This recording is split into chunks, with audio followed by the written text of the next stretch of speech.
तो आज अपन देखेंगे लीगल फील्ड में जो सबसे डरावना टॉपिक है वो, that is culpable homicide and murder. ये डिफिकल्ट तो नहीं है, लेकिन इसको लेके काफी misinterpretation in the legal fraternity. तो let's start with the difference between culpable homicide and murder. लेकिन द क्वेश्चन इज, क्या ये क्वेश्चन इटसेल्फ इज सही? क्या कल्पेबल होमिसाइड और मर्डर में कोई डिफरेंस होता है? तो ये question itself is flawed. Culpable homicide और मर्डर में कोई डिफरेंस नहीं होता है, क्योंकि culpable homicide is the genus and murder is the species. तो कल्पेबल होमिसाइड जो हो गया वो एक ब्रॉडर पर्सपेक्टिव हो गया, और जो मर्डर है वो उसके अंदर आ गया। तो all murders are culpable homicide, but all culpable homicides are not murder.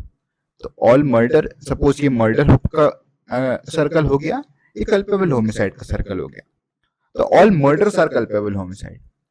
तो अगर कोई इंसान मरता है, और तो दो तरीके के होमिसाइड होते हैं, एक जस्टिफाइड होमिसाइड और एक non justified homicide. Justified homicide तो प्राइवेट डिफेंस में आता है कि वो जस्टिफाइड है। नॉन जस्टिफाइड होमिसाइड का one of the form is culpable homicide. बाकी फॉर्म्स अपन किसी और दिन पढ़ेंगे। लेकिन कल्पेबल होमिसाइड जो है एक ब्रॉडर पर्सपेक्टिव है, जैसा कि मैंने कहा। और कल्पेबल होमिसाइड दिया है अपना सेक्शन 100 में, और मर्डर दिया अपना सेक्शन 101 में।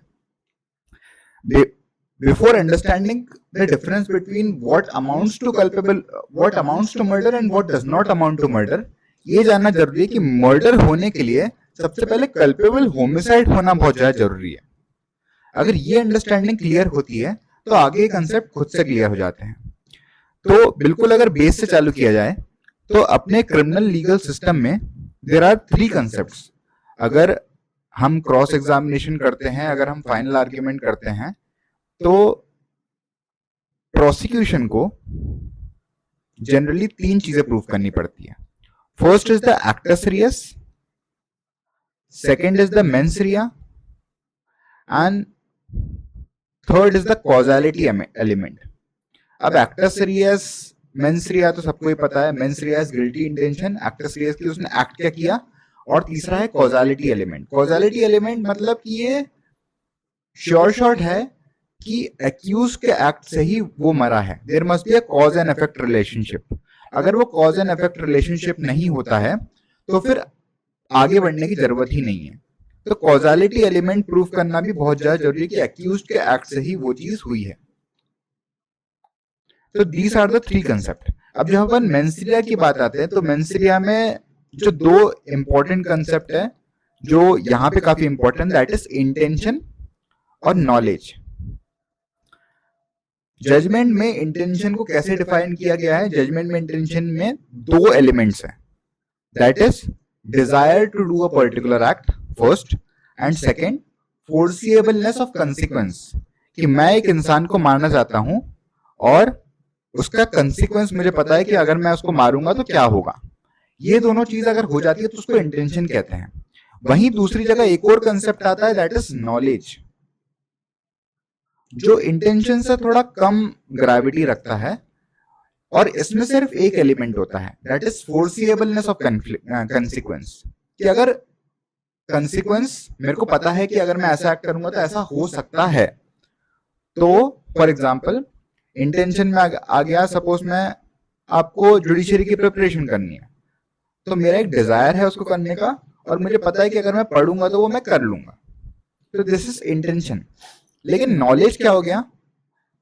नॉलेज का एक क्लासिक एग्जांपल ये हो गया, सपोज मैं ऊपर से नीचे गिरा रहा हूँ, मेरा किसी को मारने की कोई मंशा नहीं है। ऊपर से पत्थर नीचे गिरा रहा हूँ, मेरा किसी को मारने की कोई मंशा नहीं है, लेकिन कोई बीच से आ गया तो उसके सर पे गिर गया। तो मेरे को पता था कि कोई नीचे आ गया तो वो मर जाएगा उससे। या फिर मैं शादी में बंदूक चला रहा हूँ, ऊपर बंदूक चला रहा हूँ, मेरे को किसी को मारने की मंशा नहीं आया, I do not have any desire to kill anybody, और मेरा कोई पर्टिकुलर इंसान को मारने का भी कोई मंशा नहीं है। लेकिन क्योंकि मैंने ऊपर चलाया, कोई कहीं से टकरा के किसी को लग गया, तो मेरे को फोर्स ही था ना कि वहां पे बहुत सारे लोग थे। तो फोर्सिएबलनेस ऑफ कंसिक्वेंस नॉलेज में आता है। तो दिस इज इंटेंशन और नॉलेज। एक और चीज आती है जो अभी इंपॉर्टेंट नहीं है, वो भी मेंस रिया का पार्ट नहीं होता, उसको प्रूफ करने की जरूरत नहीं होती, बिना मोटिव के भी कन्विक्शंस हो जाते हैं। मोटिव होता है the reason behind doing it. तो इंटेंशन के पीछे का रीजन, सपोज इंटेंशन है कि मेरे को उसको मारना है, तो उसके पीछे का रीजन कि हाँ मेरी इससे एनिमिटी या रिवेंज लेना है मुझे, वो सब। तो मोटिव उसका पहले से बना होगा। हालांकि मोटिव अभी जरूरी नहीं, तो मोटिव अपन बात के लिए डाल देते हैं. Now what is actus reus? Actus reus is the act of doing a thing. अब कई लोग, अब एक्टर्स रियस क्या हो गया? एक्टर्स रियस ये नहीं हो गया कि सपोज मैंने किसी को गोली मारी, तो द एक्ट ऑफ गोली मारना is not the actus reus. The act of गोली मार के किसी को लग गया, that is the actus reus. किसी को लग गया and which has led to a consequence of killing somebody, so that is the actus reus. तो actus reus कैसे पता चलता है? actus reus पता चलता है कि सपोज पोस्टमार्टम है, पोस्टमार्टम से निकल आता है कि ये actus reus है, कि इसको गोली मार के वो मरा है. कॉजालिटी एलिमेंट कैसे पता चलता है कि एक्यूज ने मारा है? सीसीटीवी फुटेज दिख गई, फिंगरप्रिंट दिख गई, तो वो डेड बॉडी से कनेक्ट हो जाएगा. तो आप जब भी क्रॉस एग्जामिनेशन करो, फाइनल आर्ग्यूमेंट करो, तो आपको ये तीन चीज प्रूव करने पड़ेंगे. तो आपने पहले पोस्टमार्टम से एक्टस रियस प्रूव कर दिया, अब आप क्या प्रूव करोगे? नेक्स्ट प्रूव करोगे कि एक्यूज्ड, प्रोसिक्यूशन की बात कर रहा हूं मैं, एक्यूज्ड का डेड बॉडी से कनेक्शन था. वो कैसे प्रूव करोगे कि गन है, गन से जो वो निकला है वही उसके बॉडी में पाया गया है, गन से जो शूट किया है तो वही उसके बॉडी में पाया गया है. उसके अलावा जो फिंगरप्रिंट्स है वो भी मैच कर गया. और ऐसे कई चीजें हैं जो एक्यूज्ड को उस डेड बॉडी से कनेक्ट कर दे कि उसने एक्टस रियस किया है. कई सर्कमस्टेंशियल एविडेंसेस मिल जाएंगे, कई डायरेक्ट एविडेंसेस भी मिल जाएंगे, कोई बोल देगा कि इसने किया है करके. तो ये सब चीजें कॉजालिटी प्रूफ करती है. अब मेंस रिया कैसे प्रूफ करता है?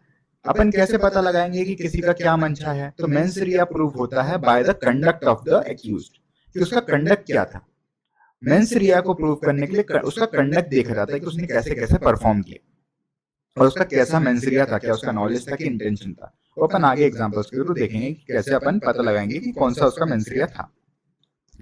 Now let us go into the text of it. Before understanding culpable homicide or amounting to murder and not amounting to murder, I would expect you to read the Baer Act first. और Baer Act का एक छोटा सा हिस्सा मैंने बस copy paste करके यहाँ पे रखा है ताकि it is easier for me to explain. So let us go forward. सबसे पहले अपन आते हैं culpable homicide. कल्पेबल होमिसाइड अपने दिया है सेक्शन नंबर 100 में, और सेक्शन नंबर 100 में लिखा है हुएवर कॉजेस डेथ. सबसे पहले यहाँ पे रुक जाते हैं. अब कॉजेस डेथ का मतलब कि हुएवर, कोई भी इंसान आ सकता है उसमें, मैन वुमेन कोई भी, जनरल न्यूट्रल लॉ है, कोई भी अगर कॉज करता है डेथ. अब डेथ में क्या जानवर भी आ जाएंगे? तो इसका इंटरप्रिटेशन कहाँ से निकलता है? अपना इंटरप्रिटेशन क्लॉज से. सेक्शन 2 क्लॉज 6 में डेथ को डिफाइन किया गया है कि death of a human being. तो मैंने अगर किसी गाय को मार दिया गोली, तो मैं क्या मर्डर के लायबल हूंगा? नहीं लायबल हूंगा. That is the power of interpretation by doing an act. अब एक्ट का भी डेफिनेशन दिया है सेक्शन 3 में, सेक्शन 3 क्लॉज 4 में कहीं इसका डेफिनेशन दिया है. सेक्शन 3 क्लॉज 4 में कहा है कि एक्ट इंक्लूड्स इलीगल ओमिशन. तो जरूरी नहीं कि मैं किसी को गोली मारूं. सपोज इलीगल ओमिशन का मतलब क्या होता है? मेरे में एक ड्यूटी है, I am legally bound to protect someone, और मैं वो प्रोटेक्ट नहीं करता हूँ. सपोज मैं एक ऐसा बंदा हूँ, कोई नर्स हूँ जिसको कोई हॉस्पिटल का स्टाफ हूँ या हॉस्पिटल का इंचार्ज हूँ जिसको एक बच्चे की देखभाल के रखा हुआ है, और वो बच्चा मर रहा है और मैं उसको नहीं बचा रहा हूँ. That is also an act, भले वो एक इलीगल ओमिशन है. सपोज मेरे को रखा है कि जो भी यहाँ पे डूब रहा है उसको देखो और उसको बचाओ. जो इंस्पेक्टर होता है जो स्विमिंग करते समय बचाता है, तो I have a duty to protect him, और मैं नहीं बचाता हूँ. लेकिन अगर मैं कोई रैंडम इंसान पास कर रहा हूँ, मैं देखा कह रहा हूँ मर रहा है, मरने दो, मेरे को नहीं बचाना करके, तो क्या मैंने एक इलीगल ओमिशन किया है? नहीं, क्योंकि मेरा एक लीगल ड्यूटी नहीं है. It may be immoral but it is not illegal. तो वो जा सकता है, उसमें कोई दिक्कत नहीं है. तो bye doing an act, act में क्या आ गया? एक्ट का इंटरप्रिटेशन आ गया. Act includes illegal omission with the intention of causing death.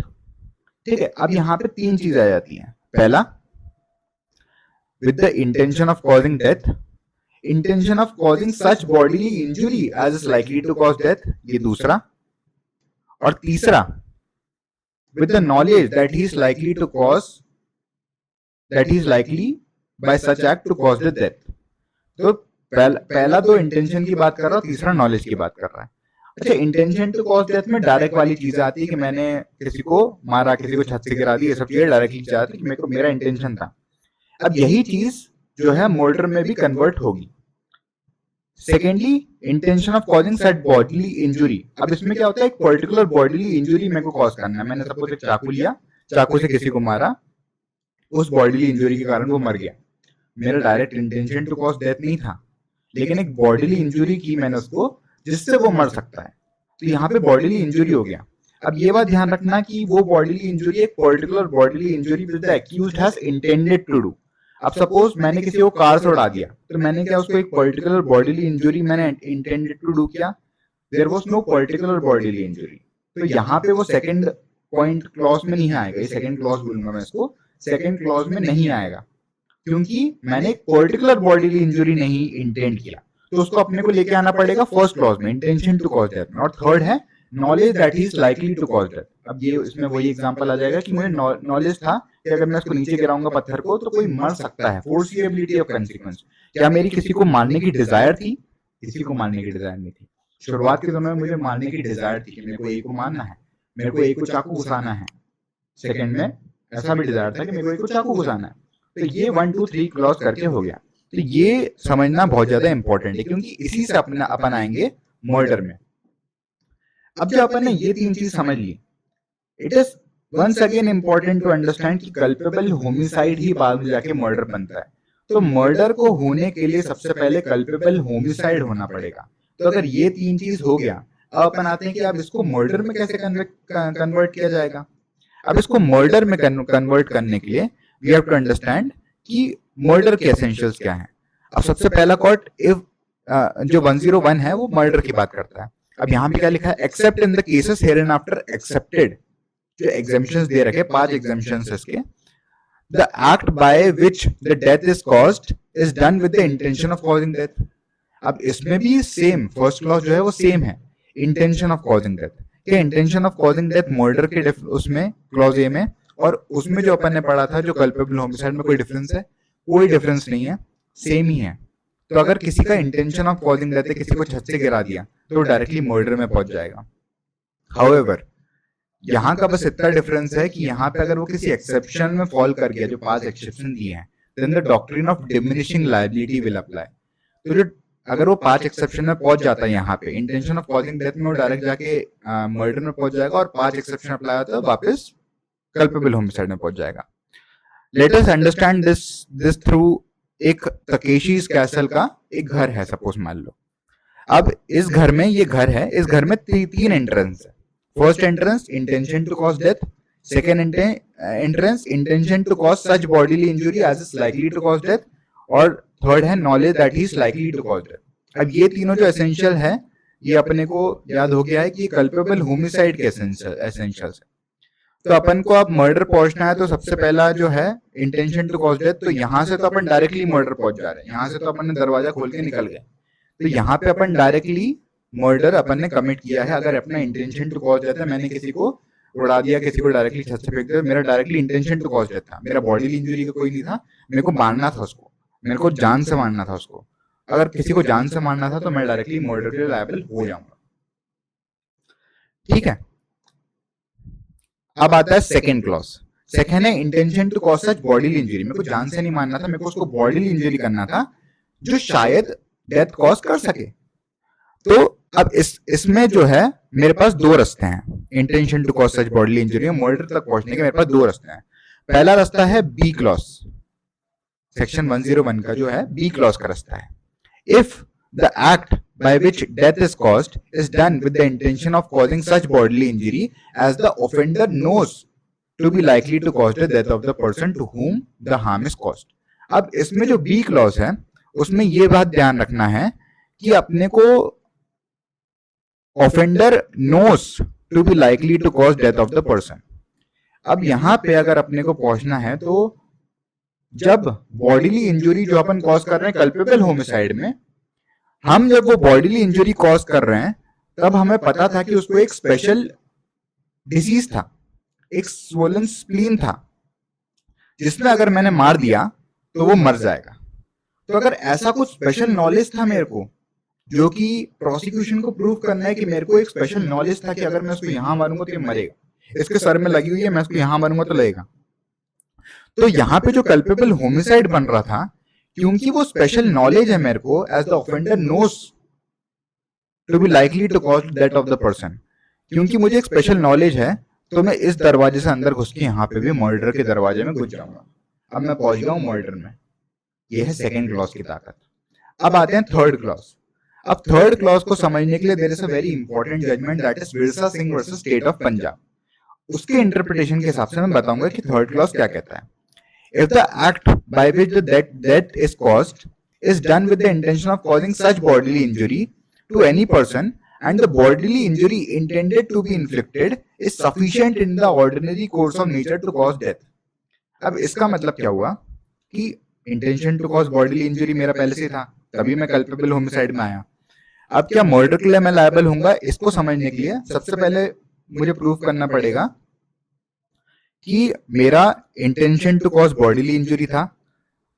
Accused से मैं क्रॉस एग्जामिनेशन में ये पूछूंगा, ये साबित करवाऊंगा कि मेरा उस बॉडीली इंजरी करने का, सपोज मैंने उसको टांगों पे मारा या फिर पेट पे मारा, ठीक है, पेट पे मारने का मेरा एक इंटेंशन था। मैंने उसको जब वो पेट पे मारा तो मेरा इंटेंशन था, तो मैं एक्यूज से पूछूंगा क्या मेरा इंटेंशन था। हाँ, तो पहला क्लॉज पूरा हो गया। The act by which death is caused with an intention of causing bodily injury to any person. Bodily injury inflicted to be intended to be inflicted is sufficient in the ordinary course of nature. अब मैंने accused से तो पूछ लिया, that is subjective test. तो सबसे पहले आता है अपना सब्जेक्टिव टेस्ट कि एक्यूज से पूछो कि क्या तुम्हारा उसको वहां पे मारने का इंटेंशन था और क्या तुम्हारा उस पर्टिकुलर बॉडी पार्ट पे मारने का इंटेंशन था। जब ये दोनों प्रूव हो जाता है तो एक्यूज को साइड हटा दो। यहाँ पे अपना सब्जेक्टिव टेस्ट हट जाता है। यहाँ पे अपने को जाना है ऑब्जेक्टिव टेस्ट में। अब अपने को डॉक्टर साहब से पूछना है, जिस डॉक्टर ने इसका पोस्टमार्टम किया, कि डॉक्टर साहब आप मुझे बताओ ये जो एब्डोमेन में इसने मारा है, तो एब्डोमेन में इसने जो मारा है that is an objective test, तो क्या वो sufficient in the ordinary course of nature to cause death है? तो डॉक्टर साहब बोलेंगे कि हाँ हाँ sufficient in the ordinary course of nature to cause death है, इट इज सफिशिएंट कि वो डेथ कॉज कर देगा। अब जब यहाँ पे एक ऑब्जेक्टिव टेस्ट अपन ने लगा लिया, डॉक्टर ने बोल दिया, अब यहाँ पे साबित हो गया क्लॉज 3। अब मैं intention to cause such bodily injury as likely to cause death से परे हो गया और मैंने यहाँ पे प्रूफ कर दिया एक्यूज से पूछ के क्या तुम यहाँ पे मारना चाहते थे। जैसे ही मैंने प्रूफ कर दिया कि मैं यहाँ पे मारना चाहता था, डॉक्टर साहब से मैंने पूछ लिया क्या ये सफिशिएंट है कि ये मर जाए, और डॉक्टर ने बोला कि हाँ ऑर्डिनरी ये तो पक्का मरना ही था। तो फिर मैं वो घुस गया है मर्डर के दरवाजे में यहाँ से। तो ये जो सेकंड क्लॉज था कल्पेबल होमिसाइड का, वो उसके 2 दरवाजे हैं, ये बात ध्यान रखना। तो मैं मर्डर के दरवाजे में घुस गया। अब सपोज वापस आते हैं, अब सपोज जो सब्जेक्टिव टेस्ट था कि मैंने एक्यूज से पूछा क्या तुम यहाँ मारना चाहते थे, उसने बोला नहीं मैं यहाँ नहीं मारना चाहता था। उसने बोला, अब उसने चाकू चलाया लेकिन वो जो सामने वाला बंदा है वो झुक गया, उसके कारण उसको यहाँ पे लग गई। अब यहाँ पे वो मर्डर में नहीं पहुंचेगा क्योंकि उसको गलती से पड़ गया वहां पे, उसका मारने का वहां पे इंटेंशन नहीं था। अब यहाँ पे सही में ट्रायल में the advocate can utilise this. फिर अपन आते हैं नेक्स्ट उसमें, अगर वो यहाँ पे मारना ही नहीं चाहता था तो डॉक्टर ने बोला कि हाँ sufficient in the ordinary course of nature to cause death, उससे फर्क ही नहीं पड़ता, डॉक्टर ने बोल भी दिया। तो अब जो विरसा सिंह वाले जजमेंट में उसमें क्या हुआ था कि उसके जो इंटेस्टाइन का कॉइल है वो पूरा बाहर आ गया था। तो डॉक्टर ने तो बोला कि it is sufficient in the ordinary course of nature to cause death, तो वो डायरेक्टली मर्डर में पहुंच गया था। तो अपन ने ये 3 दरवाजे देख लिए। अब आते हैं नॉलेज का दरवाजा। नॉलेज के दरवाजे में नॉलेज की ग्रेविटी और बढ़ जाती है।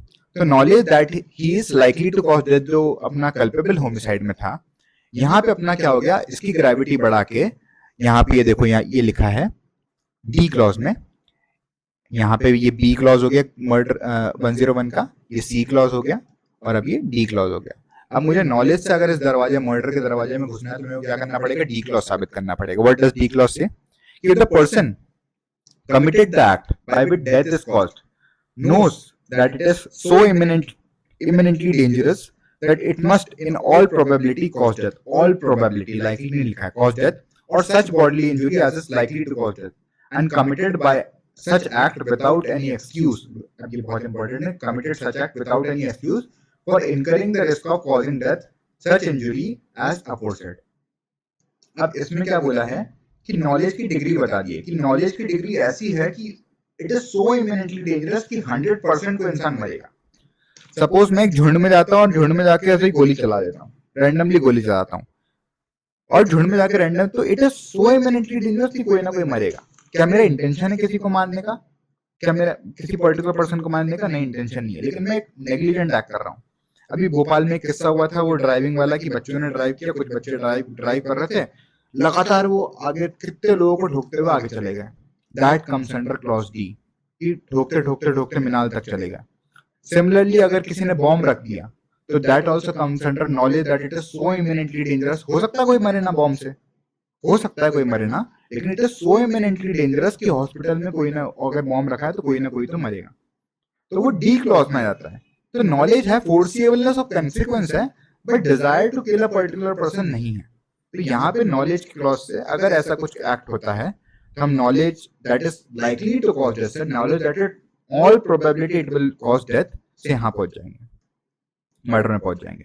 लेकिन हमें यहाँ पे एक और चीज प्रूव करनी है, एक और एक्सक्यूज प्रूव करना है, कि हमने वो एक्ट विदाउट एनी एक्सक्यूज किया। तो सपोज मैंने जो गोली मारी वो विदाउट एनी एक्सक्यूज किया, वो भी प्रूफ करना है। वो एक्सक्यूज क्या होता है? उस एक्सक्यूज का मतलब है, ये जो है इसके लिए दो केस लॉस है। पहला केस लॉ है कि एक हस्बैंड है, हस्बैंड का नाम मान लो बम्बर बोला, जो कि काफी फेमस है अभी इंस्टाग्राम वगैरह में। हस्बैंड का नाम है बम्बर बोला, और जो वाइफ का नाम है उसका नाम है सुसु बम्बर।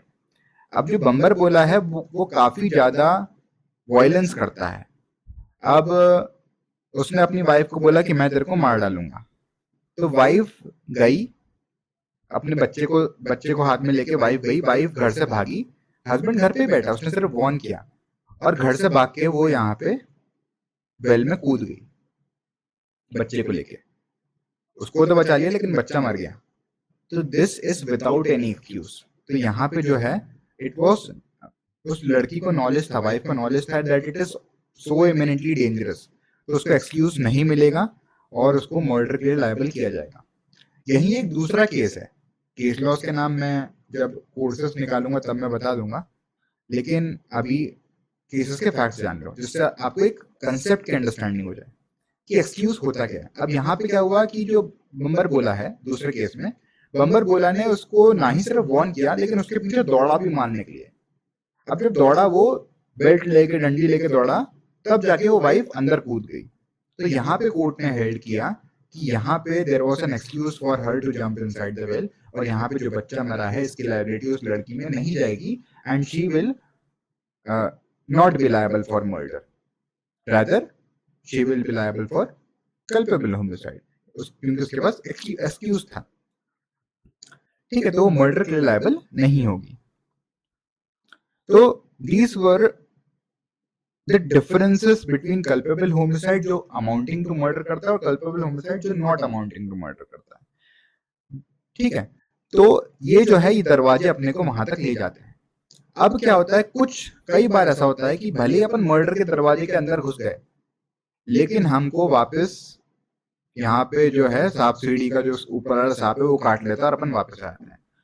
उसको अपन कहते हैं the doctrine of diminishing liability. Doctrine of diminishing liability कहता है कि भले ही हमने मर्डर तक प्रूव कर दिया, लेकिन डिफेंस आता है, डिफेंस बोलता है कि अरे मेरे पास 5 एक्सेप्शन है, 5 एक्सेप्शन में अगर कुछ भी अप्लाई हो जाता है तो डॉक्ट्रिन ऑफ डिमिनिशिंग लायबिलिटी के हिसाब से मैं मर्डर कमिट नहीं किया, मैंने कमिट किया है कल्पेबल होमिसाइड। तो वापस से मैं कट के नीचे आ जाऊंगा, कल्पेबल होमिसाइड। अब वो 5 एक्सेप्शन क्या है? 5 एक्सेप्शन को मैं बहुत ही ब्रीफली कवर कर लेता हूँ। पहला एक्सेप्शन है अपना ये grave and sudden provocation, grave and sudden provocation.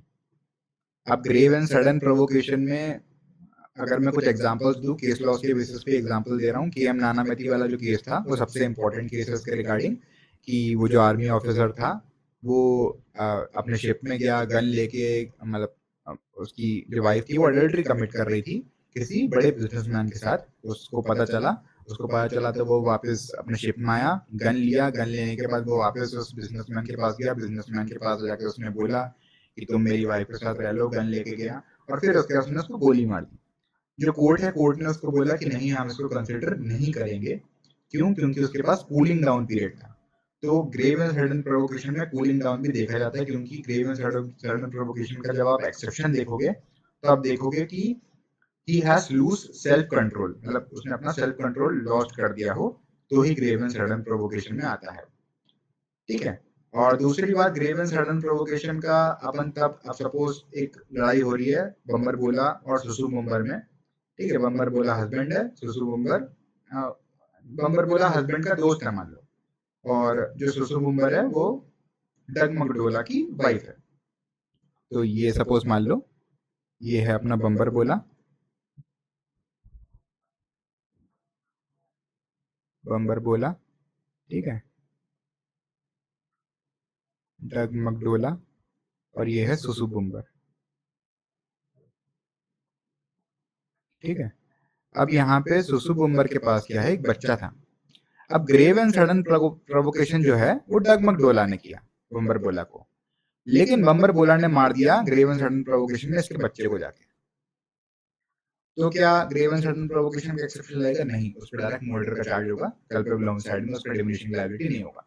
लेकिन अगर इस बच्चे को डगमग डोला को, बम्बर बोला जब डगमग डोला को मार रहा था, तब मारते मारते गलती से उस बच्चे को लग जाता है, then grave and sudden provocation का exception will still persist and the doctrine of diminishing liability will apply, और वापस से हम कल्पेबल होमिसाइड में आ जाएंगे।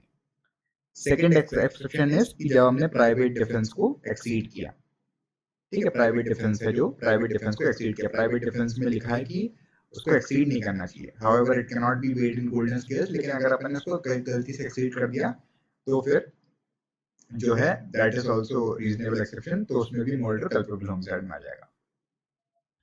फिर आता है इसमें देन पब्लिक सर्वेंट ने अपने इन डिस्चार्ज ऑफ ड्यूटी में कुछ भी जो एक्ट किया वो एक्सीड कर दिया। और फोर्थ आ जाता है सडन एंड ग्रेव प्रोवोकेशन, जब दोनों की गलती हो, सडन फाइट, फोर्थ है सडन फाइट। सडन फाइट में जब दोनों की गलती हो, अचानक से फाइट हो जाए, कुछ प्री मीडिएशन नहीं है और किसी ने क्रुएलिटी से एक्ट नहीं किया है, तो तब सडन फाइट लगता है। इसका Gappu Yadav versus state of UP इसका एक फेमस केस है, जिसमें बताता है कि दोनों की गलती होनी चाहिए, सिर्फ एक की गलती नहीं होनी चाहिए। जब दोनों की गलती हो सडन फाइट का एग्जम्पशन लग जाता है। और फिर जो फिफ्थ है वो कंसेंट है। कंसेंट का एक काफी बढ़िया केस लॉ एक ये है कि एक बंदा रहता है, वो 12th 10th पास नहीं कर पा रहा था, 6-7 साल हो गए नहीं पास करा, वो डिप्रेशन में चला जाता है। वो बोलता है मैं जा रहा हूँ सुसाइड करने। अब सुसाइड करने आ रहा हूँ, वो अपने वाइफ को बोलता है, तो वाइफ बोलती कि नहीं, बम्बर बोला तुम पहले मेरे को मारोगे फिर उसके बाद ही तुम मरोगे, मैं तुमको मरते हुए नहीं देख सकती। तो उसने अपनी वाइफ को आग लगा दी। और जब तक उसने आग लगाई तो लोगों को दिखा और लोगों ने बम्बर बोला को बचा लिया, लेकिन सुसु मूवमेंट जल गई। अब बम्बर बोला पे जो है, जो हस्बैंड है, उस पर केस चल रहा है। तो बम्बर बोला बोलता है कि यार कंसेंट से हुआ था करके ये वो। अब यहाँ पे सुप्रीम कोर्ट ने कहा कि कंसेंट इज एन एक्सेप्शन, और सुप्रीम कोर्ट ने उसको कंसेंट का एक्सेप्शन दिया और मर्डर से कल्पेबल होमिसाइड के लिए लायबल किया। तो डिमिनिशिंग लायबिलिटी अप्लाई हुआ, कल्पेबल होमिसाइड के लिए लायबल किया। Public servant in discharge of duty, जब कोई एक्ट बढ़ा देता है तो उसमें भी अपना वो आता है। तो ये थे अपने मर्डर और कल्पेबल होमिसाइड में डिफरेंस, की डिफरेंसेस। अब इसमें कुछ चीजें और जानने की जो एक्सप्लेनेशन है उसमें, कि अगर कोई मदर्स वूम में अगर कोई बच्चा है और वो बच्चे को अगर कोई मारता है, then that is not culpable homicide. तो कल्पेबल होमिसाइड ही नहीं है तो मर्डर तो होगा नहीं, क्योंकि अपन ने क्या समझा, कल्पेबल होमिसाइड ही बाद में आके मर्डर बनता है। दूसरी चीज कि अगर अपन ये कहीं पे भी डिफरेंस नहीं ले सकते कि अरे हॉस्पिटल वालों ने सही से ट्रीट नहीं किया, मैंने तो चाकू मार दिया था, लेकिन वो हॉस्पिटल वाला बचा सकते थे। This is not a valid difference. ये भी एक चीज है, ठीक है। तो ये भी एक चीज है। और फिर डिसऑर्डर वाली बात तो बता दी कि किसी का अगर डिसऑर्डर होने के बाद मुझे पता है कि वो उसको मार रहा हूं मैं, तो ये जो चीजें हैं, ये culpable homicide amounting to murder और culpable homicide not amounting to murder में बताता है। अब इसके लिए जजमेंट्स है, फेमस जजमेंट्स है आर वर्सेस गोविंदा, उसके अलावा गप्पू यादव का जजमेंट है, के एम नानावती का जजमेंट है, Virsa Singh versus state of Punjab. इन जजमेंट्स को आप रेफर कर सकते हो। हालांकि रिसेंट जजमेंट्स भी है जिसमें सुप्रीम कोर्ट ने अच्छे से एक्सप्लेन किया है कि what is the difference between culpable, difference between तो मैं नहीं बोलूंगा, what amounts to culpable homicide, what culpable homicide amounting to murder क्या होता है, culpable homicide not amounting to murder क्या होता है, इसको समझाया गया है। तो अगर मैं इसको सिर्फ एक लाइन में बोलूं कि culpable homicide amounting to murder क्या होता है, तो इंटेंशन का ग्रीवियस पार्ट या फिर नॉलेज का ग्रीवियस पार्ट ग्रेविटी ग्रेविटी जब इंक्रीज करते हैं अपन इंटेंशन और नॉलेज की, दैट इज मर्डर, और ग्रेविटी कम होती दैट इज कल्पेबल होमिसाइड। सिर्फ एक लाइन में अगर मैं बताऊं तो। लेकिन इस कई लोग इसमें डिफरेंस बोलते हैं कि इंटेंशन होता है इसमें, नॉलेज नहीं होता, ऐसा कुछ भी नहीं है। इसका सिर्फ जो की डिफरेंसेस है वो यही है। I think I have made my self clear, और इससे बेहतर शायद ही कोई समझा पाए आपको। Thank you.